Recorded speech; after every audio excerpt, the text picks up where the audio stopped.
മോഹൻലാൽ നായകനായി എത്തിയ തുടരും വൻ ഹിറ്റായി മാറുകയാണ്. തുടരും എന്ന പേരിൽ മോഹൻലാൽ ചിത്രം തമിഴിലും എത്തിയിരുന്നു. മൊഴിമാറ്റ പതിപ്പായ തുടരുമിന് 1.2 കോടി മാത്രമായിരുന്നു ഒരാഴ്ച കൊണ്ട് നേടാനായത്.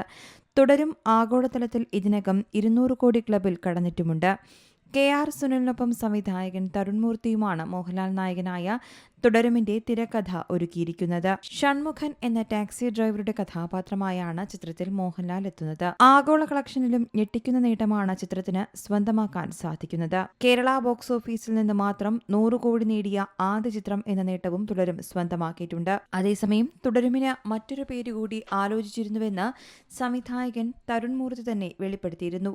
വിന്റേജ് എന്നായിരുന്നു മോഹൻലാൽ ചിത്രത്തിനായി നേരത്തെ ആലോചിച്ചിരുന്ന പേരെന്നാണ് തരുൺ മൂർത്തി പറയുന്നത്.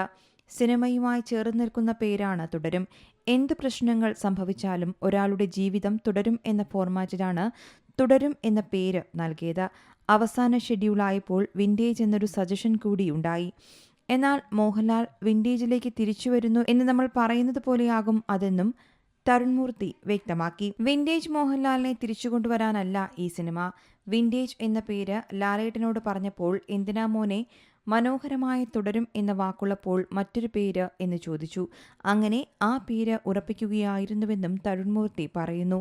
അതേസമയം വൻതുകയ്ക്കാണ് ഹോട്ട്സ്റ്റാറിൽ ചിത്രത്തിന്റെ OTT റൈറ്റ്സ് വിറ്റുപോയിരിക്കുന്നത്. തുടരുമിലെ പ്രമേയത്തിലെ ഓരോ രംഗത്തെക്കുറിച്ചും വലിയ കൗതുകമായിരുന്നു മോഹൻലാലിനുണ്ടായിരുന്നതെന്നും സംവിധായകൻ തരുൺ മൂർത്തി പറയുന്നുണ്ട്. News desk Zee Malayalam news. ഏറ്റവും പുതിയ വാർത്തകളും വിശേഷങ്ങളും വിരൽ തുമ്പിലറിയാൻ സീ മലയാളം ന്യൂസ് എല്ലാ ഡിജിറ്റൽ പ്ലാറ്റ്ഫോമുകളിലും ലഭ്യം.